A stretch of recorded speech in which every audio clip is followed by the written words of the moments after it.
اعوذ باللہ من الشیطان الرجیم بسم اللہ الرحمن الرحیم قال اللہ تعالی فی سورۃ القیامہ بل یرید الانسان لیفجر امامہ صدق اللہ العظیم رب اشرح لی صدری ویسر لی امری واحلل عقدۃ من لسانی یفقہوا قولی رب یسر ولا تعسر وتمم الخیر آمین یا رب العالمین۔ سورۃ القیامہ کی 5ویں آیت میں نے آپ کے سامنے تلاوت کی ہے، جسے آپ اسکرین پہ لکھا ہوا بھی دیکھ رہے ہیں، اور آج کے لیکچر میں ہم انشاءاللہ تعالیٰ اس آیت کو گرامیٹیکلی انالائز کرنے کی کوشش کر رہے ہیں۔ تو سب سے پہلے ہم اس آیت میں جو موجود الفاظ ہیں ان کو الگ کرتے ہیں اسم، فعل اور حرف کے اعتبار سے۔ سب سے پہلے تو ہم الفاظ کو الگ کرتے ہیں نا کہ اس آیت میں کل کتنے الفاظ ہیں، کیونکہ آپ جانتے ہیں کہ عربی عبارت میں کچھ الفاظ جو ہیں وہ اس طرح ایک ساتھ ملا کر لکھے ہوتے ہیں کہ انسان انہیں ایک ہی لفظ سمجھتا ہے، لیکن وہ ایک لفظ نہیں ہوتے بلکہ بعض اوقات دو تین الفاظ کا مجموعہ ہوتے ہیں۔ تو سب سے پہلے میں آپ کے سامنے اس آیت کے جو الفاظ ہیں ان کو الگ الگ کرتا ہوں۔ تو پہلا لفظ ہے جی بل، دوسرا لفظ ہے یریدو، تیسرا لفظ ہے الانسانو، چوتھا لفظ ہے لام جو کہ زیر کے ساتھ ہے، پانچواں لفظ ہے یفجرا، چھٹا لفظ ہے امامہ، اور ساتواں لفظ ہے ہو۔ تو گویا آیت نمبر 5 میں کل 7 الفاظ ہیں۔ اب ہم ان 7 الفاظ کو کلمہ کی قسم، اسم، فعل اور حرف کے اعتبار سے سمجھنے کی کوشش کرتے ہیں۔ تو پہلا لفظ جو ہے وہ ہے بل، یہ حرف ہے، اور یہ کون سا حرف ہے اس کو تفصیل سے مجھے آپ کو سمجھانا پڑے گا۔ تو بل کے حوالے سے پہلی بات نوٹ کر لیں کہ اردو میں ہم جو لفظ استعمال کرتے ہیں نا بلکہ، یہ انہی معنی میں استعمال ہوتا ہے عربی زبان میں۔ دوسری بات بل کے لحاظ سے یہ ہے کہ بل کے بعد جو ہے وہ یا تو مفرد ہوتا ہے یا پھر جملہ ہوتا ہے، یعنی بل کا جو ما بعد ہے وہ یا تو مفرد کی صورت میں آپ کو نظر آتا ہے یا پھر جملے کی صورت میں نظر آتا ہے۔ قرآن مجید میں بل کا ما بعد مفرد کی صورت میں نہیں نظر آتا، ہاں جہاں پر وہ کہیں آپ کو مفرد کی صورت میں نظر آ بھی جائے تو وہاں پر محذوف مان کر اسے مکمل جملے کی صورت دے دی جاتی ہے۔ تو قرآن مجید میں جو بل کا استعمال ہے وہ جملے کے ساتھ آپ کو نظر آئے گا۔ تو بہرحال میں آپ کو گرامر کے حساب سے بتا رہا ہوں کہ بل کا ما بعد یا تو مفرد ہوتا ہے یا پھر جملہ ہوتا ہے۔ بل کا ما بعد اگر مفرد ہو تو اس صورت میں بل حرف عطف ہوتا ہے، اور پھر اس حوالے سے بہت ساری ڈیٹیل ہے، لیکن چونکہ ہمارا یہ ٹاپک نہیں ہے تو میں اس پہ مزید بات نہیں کروں گا۔ اصل بات میں کروں گا کہ بل کا ما بعد جب جملہ ہو تو اس وقت بل کو کیا کہتے ہیں، اور پھر اس سے کیا جو ہے مفہوم لیا جاتا ہے۔ تو بل کے بعد جب جملہ ہو تو اس صورت میں بل کو حرف عطف نہیں کہا جاتا بلکہ بل کو حرف ابتدا کہا جاتا ہے۔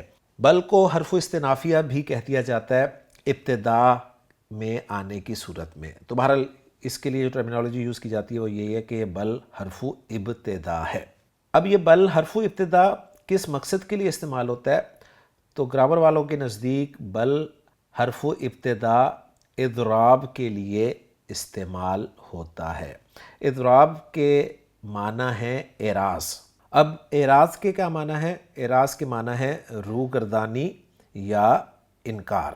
تو بل کا ما بعد جب جملہ ہو تو اس صورت میں یہ اضراب یعنی اعراض کے لیے آتا ہے، اور پھر اس کی آگے 2 قسمیں ہیں۔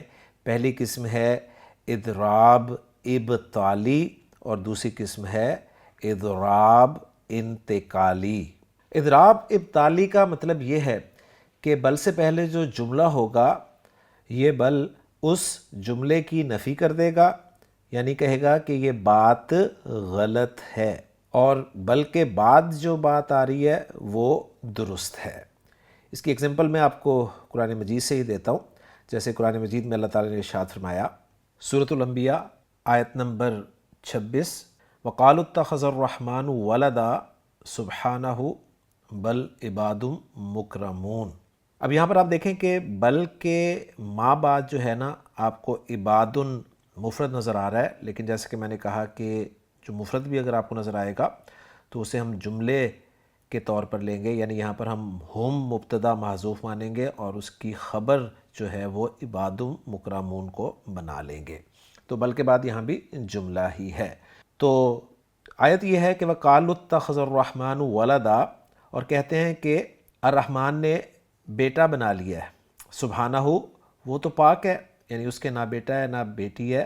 بل ہم عباد مکرمون، میں ہم کو معذوف کر کے آپ کے سامنے رکھ رہا ہوں، بلکہ جن کو یہ لوگ اس کے بیٹے بیٹیاں سمجھتے ہیں وہ اس کے عزت والے بندے ہیں. اب یہاں پہ جو بل استعمال ہوا ہے، یہ بل اضراب ابطالی کے لیے استعمال ہوا ہے، یعنی بل سے ماقبل جو بات ہے وہ غلط ہے. کون سی بات غلط ہے؟ وہی بات کہ اتخذ الرحمن ولدا، یعنی اس کا انکار کیا گیا، اور پھر اس کے بعد بل کے بعد جو بات کی گئی ہے وہ بات صحیح ہے. بلکہ جو دوسری قسم ہے وہ ہے بل اضراب انتقالی. وہاں پہ جو پہلی بات ہے اس کو باطل نہیں کرے گا، بلکہ وہاں ایک مقصود سے دوسرے مقصود کی طرف انتقال ہوگا، یعنی بات ایک طرف سے دوسری طرف منتقل ہوگی. پہلی والی بات بھی صحیح ہوگی اور دوسری والی بات بھی صحیح ہوگی. دونوں مقصود ہوں گے لیکن ایک سے دوسرے کی طرف انتقال ہوگا. اور اس کی بھی بہت ساری ایگزامپلز آپ کو قرآن مجید میں مل جائیں گی. اس میں سے ایک ایگزامپل میں آپ کے سامنے رکھتا ہوں، جیسے کہ اللہ تعالیٰ نے قرآن مجید میں ارشاد فرمایا کہ قد افلح من تزکا وذکر اسم ربہ فصلی بل تؤثرون الحیات الدنیا والآخرۃ خیر وابقی. تو یہاں پر دیکھیں بل کے جو ماقبل بات ہے اس کو رد نہیں کیا جا رہا، اس کو باطل نہیں قرار دیا جا رہا، بات وہ بھی ٹھیک ہے، اور اگلی بات جو ہے اس طرف پہلی بات سے منتقل ہوا جا رہا ہے. یہاں بھی بل اضراب کے لیے ہی ہے، اعراض کے لیے ہی ہے، لیکن پہلی بات کو باطل نہیں کیا گیا. اعراض کے لیے کیسے ہے کہ ایک بات سے دوسری بات کی طرف رخ کر لیا گیا، لیکن پہلی بات کی نفی نہیں کی گئی. اللہ تعالیٰ کا مقصود پہلی بات بیان کرنا بھی ہے اور دوسری بات بیان کرنا بھی ہے. پہلی بات کی نفی نہیں کی گئی بلکہ ایک مقصود سے دوسرے مقصود کی طرف انتقال ہوا ہے. اعراض ہے، یعنی اعراض ان معنی میں ہے کہ رخ تبدیل کیا گیا ہے لیکن پہلی بات کو باطل قرار نہیں دیا گیا. اب میں آپ کے سامنے سمری رکھتا ہوں کہ جہاں پر بل اضراب ابطالی کے لیے ہے وہاں پر پہلی بات یعنی بل سے پہلی والی بات اور بل کے بعد والی بات اور، لیکن پہلی والی بات جو ہے اس کی نفی کی جاتی ہے. اور جہاں بل اضراب انتقالی کے لیے وہاں بھی بل سے پہلے والی بات اور بل کے بعد والی بات اور، لیکن پہلے والی بات کا انکار مقصود نہیں ہے. ایک صورت اور ہوگی جو میں آپ کے ساتھ شیئر کرتا چلوں. اس صورت میں یہ ہوگا کہ بل کے ما قبل والی بات اور بل کے ما بعد والی بات ایک ہی ہوگی، یعنی دونوں کا مطلب ہی ایک ہوگا. بل وہاں بھی ہوگا اعراض کے لیے ہی، لیکن باتیں دونوں ایک ہی ہوں گی، یعنی دونوں باتوں کا مطلب ایک ہی ہوگا. اس کی ایگزامپل میں آپ کو قرآن مجید سے دیتا ہوں، جیسے کہ اللہ تعالیٰ نے قرآن مجید میں ارشاد فرمایا سورۃ الاعراف آیت نمبر 81، انکم لتأتون الرجال شہوۃ من دون النساء بل انتم قوم مسرفون. تو اب یہاں پر آپ دیکھیں بل سے ما قبل اور بل کے ما بعد بات ایک ہی ہے.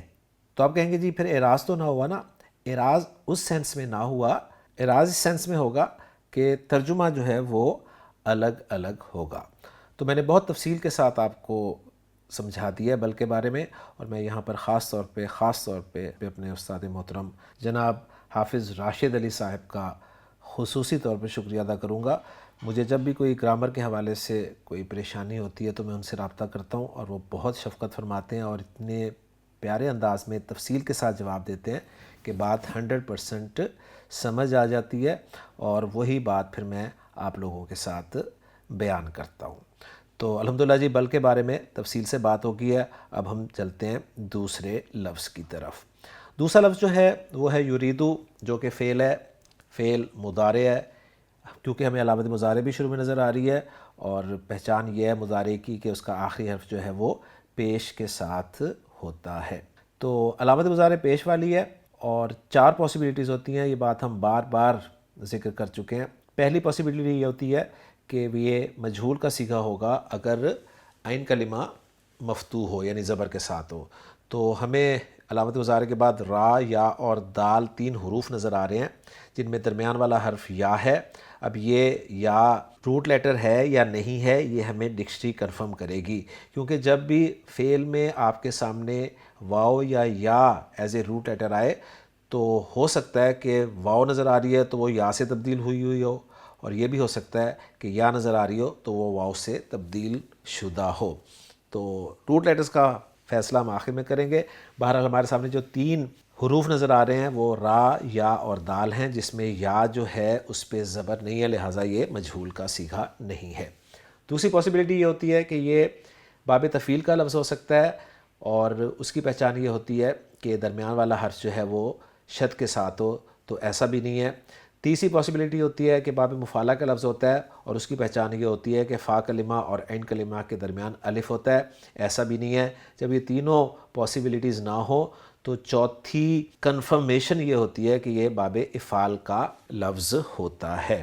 تو کنفرم ہو گیا کہ یہ باب افعال سے فعل مضارع ہے۔ اب ہمارے پاس جو روٹ لیٹرز ہیں جو ہم نے نکالے ہیں وہ را، یا، دال ہیں۔ ہم را یا دال کو جب ڈکشنری میں دیکھتے ہیں تو ہمیں کوئی را یا دال سے قرآنی ڈکشنری، خان صاحب کی ڈکشنری میں لفظ نہیں ملتا۔ تو اب ہم یا کی جگہ واو رکھ کر را، واو، دال کے تحت اس مادے کو دیکھتے ہیں تو وہاں ہمیں ڈکشنری میں یہ لفظ مل جاتا ہے کہ باب فعال سے یہ لفظ استعمال ہوا جی ارودا یرویدو، تبدیلی کے بعد یہ بن گیا جی ارادا یریدو، جس کے معنی ہوتے ہیں چاہنا۔ تو یہ یریدو جو ہے یہ فعل مضارع معروف واحد مذکر غائب کا صیغہ ہے، اور یہ فعل مضارع کے ان صیغوں میں سے ہے جن کا فاعل آگے آ سکتا ہے، یعنی یہ وہ صیغہ ہے جس کا فاعل ضمیر بھی ہو سکتا ہے اور اسم ظاہر بھی ہو سکتا ہے۔ تو آگے ہمیں کوئی مرفوع اسم ملے گا تو ہم اس مرفوع اسم کو اس فعل کے لیے فاعل بنا دیں گے۔ ہاں، ہر مرفوع اسم کو فاعل نہیں بنائیں گے، ہو سکتا ہے کہ کوئی مرفوع اسم جو ہے آگے کسی دوسرے جملے میں مبتدا بن رہا ہو، تو بڑا خیال رکھنا پڑتا ہے۔ تو بہرحال یریدو ہمارا کنفرم ہو گیا۔ اگلا لفظ جو ہے وہ الانسان، یہ مرفوع آپ کو نظر آ رہا ہے، اور یریدو کے ساتھ جب ہم اسے جوڑیں گے تو اس کے ساتھ یہ جڑ بھی جائے گا۔ بہرحال الانسان کے بارے میں تفصیل سے ہم بات کر چکے ہیں۔ اگلا لفظ ہے لام، جو کہ حرف ہے، اور یہ حرف کون سا ہے؟ لام لسان القرآن کورس میں ہم نے لام تعریف بھی پڑھا تھا، جو کہ ساکن ہوتا ہے، اور اس کی پہچان یہ ہے کہ وہ اسم پر داخل ہوتا ہے، نکرہ اسم پر داخل ہوتا ہے، اسے معرفہ بنانے کے لیے استعمال ہوتا ہے۔ دوسرا لام ہم نے پڑھا تھا لام جارہ، وہ زیر والا بھی ہوتا ہے جب اسم ظاہر کے ساتھ استعمال ہو، وہ زبر والا بھی ہوتا ہے جب ضمائر کے ساتھ استعمال ہو۔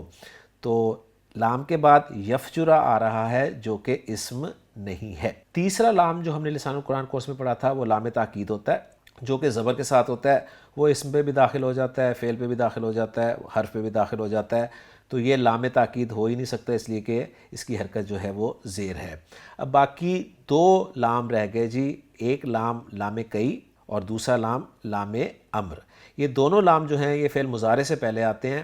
لام کئی فعل مضارع کو منصوب کرتا ہے، جبکہ لام امر جو ہے وہ فعل مضارع کو مجزوم کرتا ہے۔ تو اس کا فیصلہ ہم کریں گے اگلے فعل مضارع کو دیکھ کر کہ وہ منصوب ہے یا مجزوم ہے۔ اگر منصوب ہوگا تو اس لام کو ہم لام کئی قرار دیں گے، اور اگر مجزوم ہوگا تو اس لام کو ہم لام امر قرار دیں گے۔ تو اگلا لفظ ہے جی یفجرہ۔ یفجرہ علامت مضارع ہمیں یا نظر آ رہی ہے، فا، جیم، را حروف مادہ نظر آ رہے ہیں۔ باب نون سے آپ کو یہ ملے گا ڈکشنری میں فجرہ یفجرو فجوراً، جس کے معنی ہوتے ہیں پھٹنا۔ تو اب جیسے میں نے آپ کے سامنے بولا کہ فجرہ یفجرو، تو یہ یفجرہ ہے، تو آپ کو فوراً اندازہ ہو گیا ہوگا کہ یہاں پر فعل مضارع جو ہے منصوب استعمال ہوا ہے، کیونکہ فعل مضارع کے وہ صیغے جن کے آخر میں پیش آتی ہے، اگر اس پیش کو زبر سے تبدیل کر دیا جائے تو فعل مضارع منصوب ہو جاتا ہے۔ تو یہ فعل مضارع منصوب ہوا، لہٰذا رزلٹ یہ نکلا کہ جو لام ہے یہ لام کئی ہے۔ تو یفجرا فعل مضارع معروف واحد مذکر غائب کا صیغہ ہے، اور یہ فعل مضارع کہ ان صیغوں میں شامل ہے جن کا فاعل ضمیر اور ظاہر دونوں صورتوں میں ہو سکتا ہے۔ تو چلتے ہیں جی آگے۔ اگلا لفظ ہے امامہ۔ امامہ جو ہے یہ اسم ہے اور اس کے معنی سامنے کے ہیں۔ یہ جگہ کا مفہوم دے رہا ہے، اور ہم جانتے ہیں لسان القرآن کو اس میں پڑھا ہے کہ وہ الفاظ جو وقت یا جگہ کا مفہوم دیں انہیں ظرف کہتے ہیں۔ تو امامہ ظرف ہے اور ظرف مکان ہے۔ اور ویسے آگے کا لفظ جو ہے یا سامنے کا لفظ جو ہے یہ جگہ کے علاوہ وقت کو بھی ذکر کرتا ہے، تو گویا یہ وہ لفظ ہے جو ظرف مکان کے ساتھ ساتھ ظرف زمان کے طور پر بھی استعمال ہو جاتا ہے۔ اور آپ جانتے ہیں کہ ظرف جو ہے اس کا اعراب منصوب ہوتا ہے اور ظرف زیادہ تر مضاف بن کر استعمال ہوتے ہیں۔ تو امامہ کے بارے میں بات ہوگی، اور آخری لفظ ہے جی ہو، جو کہ ضمیر ہے، اور امامہ جب آپ نے اسم قرار دے دیا تو اسم کے ساتھ جو ضمیر استعمال ہوتی ہے وہ ضمیر مجرور متصل ہوتی ہے، اور کنسٹرکشن جو ہے ترکیب جو ہے یہ مرکب اضافی کی بنتی ہے، جس میں ظرف مضاف بنتا ہے اور ضمیر جو ہے وہ مضاف الیہ بنتی ہے۔ تو یہ ہو ضمیر واحد مذکر غائب کی ضمیر ہے، اور اس ہو پر جو الٹی پیش آئی ہوئی ہے اس کی وجہ بھی آپ جانتے ہیں کہ اس سے پہلے حرکت زبر ہے، اس لیے اس ہو کو آپ الٹی پیش کے ساتھ لکھ اور پڑھ رہے ہیں۔ تو الحمدللہ جی تفصیل کے ساتھ آیت کے الفاظ پہ بات مکمل ہو گئی ہے۔ اب ہم الفاظ کو جوڑ کر جملہ بناتے ہیں۔ تو بل ہمارا حرف ابتدا ہو گیا، لل اضراب انتقالی، کیونکہ پچھلی بات جو ہے بلکہ ماقبل جو بات ہے اس کی نفی مقصود نہیں ہے۔ اس کے بعد آگے یریدو فعل الانسانو فاعل۔ یرید الانسانو فعل اور فاعل اگر اتنا ترجمہ کروں تو بنے گا انسان چاہتا ہے۔ انسان کیا چاہتا ہے اس کا ذکر آگے ہونا چاہیے۔ تو آگے ہے جی لی یفجر امامہ۔ اب یہ لام کئی ہے، اور گرامر والوں کے نزدیک لام کئی جو ہے یہ فعل مضارع کو اصل میں منصوب نہیں کرتا، بلکہ لام کئی کے بعد ایک ان چھپا ہوتا ہے، اور وہ ان اصل میں فعل مضارع کو منصوب کرتا ہے۔ تو یہاں بھی ہم ایسے مانیں گے کہ لام کئی کے بعد ایک ان چھپا ہوا ہے، ان پوشیدہ ہے، ان مصدریہ ہے، اور ان جیسا کہ ہم نے پہلے بھی پڑھا کہ ان موصول حرفی ہوتا ہے، اور اس کے بعد ایک جملہ ہوتا ہے، اور وہ جملہ جو ہے وہ صلۃ الموصول حرفی کہلاتا ہے۔ تو ان پوشیدہ، ان موصول حرفی، اور آگے صلۃ الموصول حرفی جو ہے وہ ہے یفجر امامہ۔ یفجر فعل با فاعل ہے، ہوا ضمیر مرفوع متصل اس کا فاعل ہے، اور وہ ہوا ضمیر جو ہے الانسان کی طرف لوٹ رہی ہے۔ امامہ ظرف اور مضاف الیہ ہو کر یہ متعلق ہو جائیں گے یفجر فعل کے، کیونکہ ظرف اور جار مجرور متعلق ہی بنتے ہیں، ذہن میں رکھیے گا۔ ہاں فعل جب آ جائے تو ہم اسے مفعول فی کہہ سکتے ہیں، بہرحال متعلق زیادہ اچھا ہے۔ تو یفجر فعل اپنے فاعل اور اپنے متعلق سے مل کر جملہ فعلیہ ہو گیا، اور ان مصدریہ جو چھپا ہوا ہے، اب ان مصدریہ اپنے صلۃ الموصول حرفی کے ساتھ مل کر مصدر کی تعویل میں ہو کر، مفرد کی تعویل میں ہو کر محلاً مجرور ہو جائے گا اس لام کے لیے، اور اس لام کو لام تعلیل یا لام جارہ مانا جائے گا۔ اب یوں یہ لام کئی سے دیکھیں کیسے لام جارہ میں کنورٹ ہو گیا، اس لیے کہ لام جارہ جو ہے وہ فعل پہ داخل نہیں ہوتا۔ ہاں اب چونکہ یفجر امامہ کو ہم نے ان مصدریہ کے ساتھ ملا کر مصدر بنا دیا ہے، مصدر کی تعویل میں کر دیا ہے، اور مصدر چونکہ اسم ہوتا ہے تو اب لام جارہ جو ہے وہ اسم پر داخل ہو سکتا ہے۔ تو بہرحال یہ جار اور مجرور پھر مل کر اب یہ متعلق ہوں گے۔ اب یہ کس کے متعلق ہوں گے؟ اگر ہم اسے یریدو کے متعلق کریں تو متعلق تو ہو جائیں گے، یہ ان کا کیا جانا ہے، لیکن ترجمہ نہیں بنے گا۔ یرید الانسانو انسان چاہتا ہے، کیا چاہتا ہے اس کا ذکر نہیں ہے، اپنے سامنے یا اپنے آگے گناہ کرنے کے لیے، یہ اس کا مفہوم بنا۔ تو اب یہ جڑ نہیں رہا، تو اب اس کو جوڑنے کی دو صورتیں ہیں۔ ایک صورت یہ ہے کہ ہم یریدو فعل کا جو مفعول ہے اس کو معذوف مان لیں، اور پھر اس لیفجر امامہ کو یریدو فعل کے متعلق کر لیں، ایک صورت تو یہ ہے۔ دوسری صورت جو ہے، آسان صورت جو ہے وہ یہ ہے کہ ہم اس لام کو ہی لام زائدہ مان لیں۔ جب ہم اس لام کو لام زائدہ مان لیں گے تو جو آگے مصدر ہمارے سامنے آئے گا، مصدر معول، وہ محلاً منصوب ہم قرار دے دیں گے یریدو فعل کے لیے مفعول بھی، یعنی یرید الانسانو انسان چاہتا ہے، کیا چاہتا ہے، اپنے آگے نافرمانی کرنا، اپنے آگے نافرمانی کرنا چاہتا ہے، تو یہ آسان ترکیب ہے، اور اسی ترکیب کو محمود صافی صاحب نے بھی اختیار کیا ہے، جیسا کہ آپ اسکرین پہ لکھا ہوا دیکھ رہے ہیں۔ محمود صافی صاحب کی ورکنگ میں آپ کے سامنے رکھتا ہوں تو بات آپ کو 100% کلیئر ہو جائے گی۔